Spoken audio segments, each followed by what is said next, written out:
Assalamualaikum warahmatullahi wabarakatuh. Salam sejahtera bagi kita semua. Om Swastiastu, Namo Buddhaya, salam kebajikan. Terima kasih karena telah menjadi bagian dari cerita kami. Setiap like, komentar, dan subscribe dari kalian adalah semangat besar bagi kami untuk terus berkarya. Yuk, tonton channel YouTube kami untuk konten-konten menarik dan informatif setiap harinya. Nek pengen kakak keluar. Ayo kakak keluar sayang. Pati, Jawa Tengah, 13 Agustus tahun 2025. Sebuah hari yang akan tercatat dalam sejarah kota ini. Ribuan orang turun ke jalan, memprotes, menuntut, dan mengguncang pemerintahan daerah. Apa yang sebenarnya terjadi dan kenapa kemarahan warga bisa meledak sebesar ini?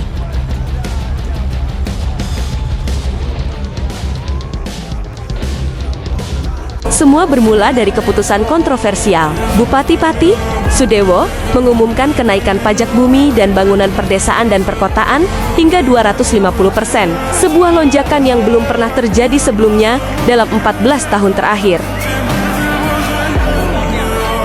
Tidak hanya itu, warga juga menyoroti kebijakan lain pembongkaran masjid alun-alun, anggaran miliaran untuk renovasi dan videotron, hingga kebijakan 5 hari sekolah.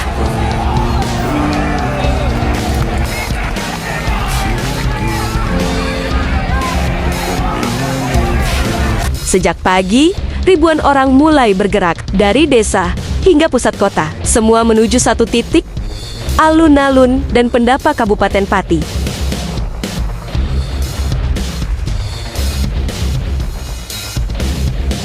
Aliansi Masyarakat Pati Bersatu memimpin aksi ini, membawa tuntutan tegas. Batalkan kenaikan PBB, hentikan proyek pemborosan, dan Bupati Sudewo mundur dari jabatannya. Bupati Sudewo, apapun regulasinya, apapun aturannya, apapun undang-undangnya saya tidak tahu. Kita masih orang bodoh. Jelas-jelas orang tidak tahu bahwa aturan. Mohon untuk segera mengambil sikap tegas dan sadar Bupati Sudewo. Partai Gerindra mengusulkan hak angket. 08,0 WIB.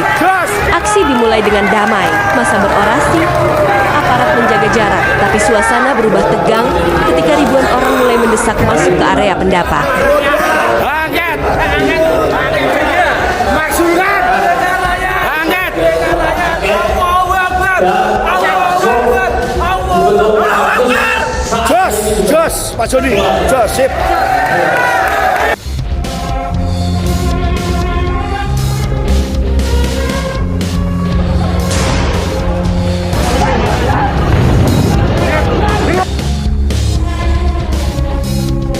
Teriakan Bupati mundur menggema di seluruh alun-alun. Pagar DPRD dipanjat. Sebagian massa berhasil masuk. Disinilah ketegangan berubah menjadi bentrokan.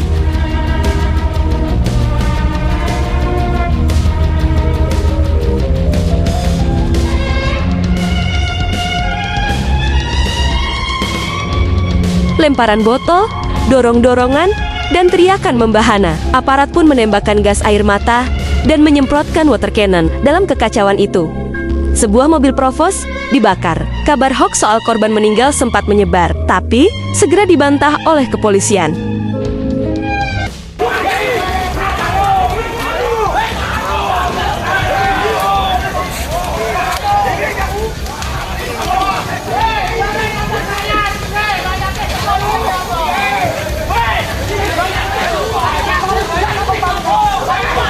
Bentrokan tak terhindarkan. Puluhan orang terluka, baik dari warga maupun aparat. Polisi menangkap 22 demonstran, namun membebaskan mereka setelah dibina. Pihak kepolisian dan pemerintah pusat menegaskan tidak ada korban jiwa dalam peristiwa ini.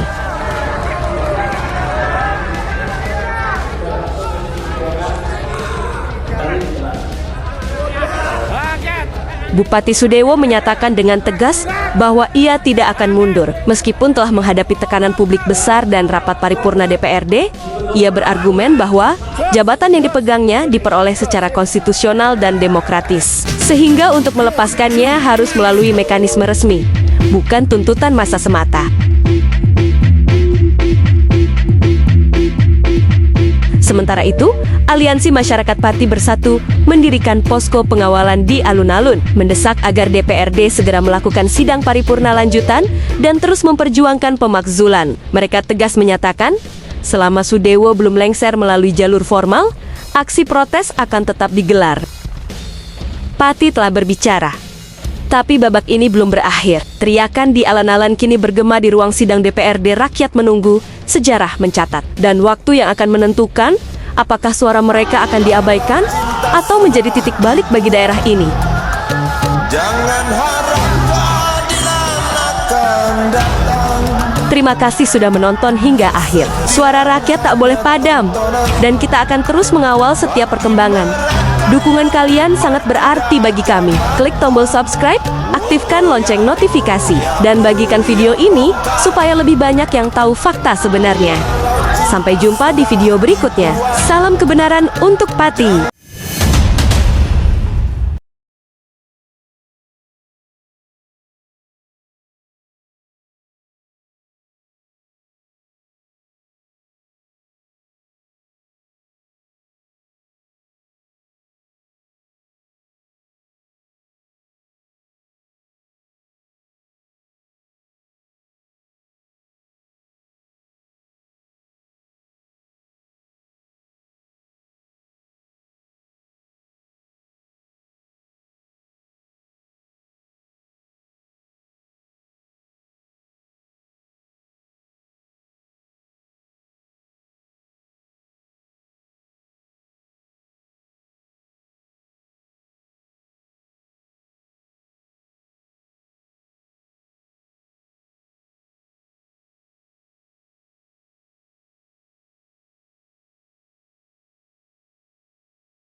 Selain klinik, Reza juga mendirikan Glavitsia Aesthetic Institute, lembaga pelatihan kecantikan, serta meluncurkan produk skincare seperti Glavitsia Glow, Dermagloss, dan produk pelangsing Glavitsia Slim. Ia juga dikenal sebagai selebgram atau influencer dengan jutaan follower. Efektif mempromosikan klinik dan produknya melalui konten gaya hidup dan kisah perjuangan pribadi.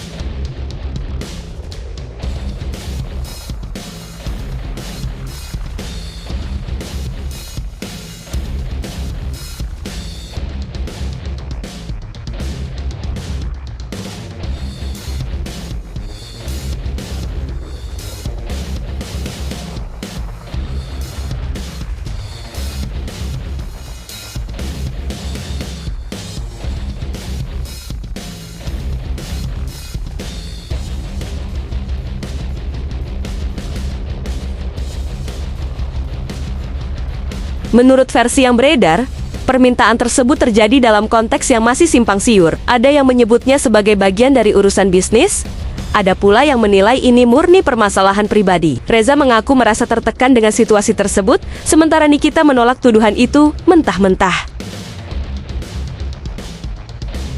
Konflik yang awalnya hanya jadi bisik-bisik di kalangan terbatas, perlahan merembet ke media sosial. Status, komentar, hingga sindiran terbuka di Instagram menjadi panggung yang membuat publik semakin penasaran.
Kasus ini belum selesai.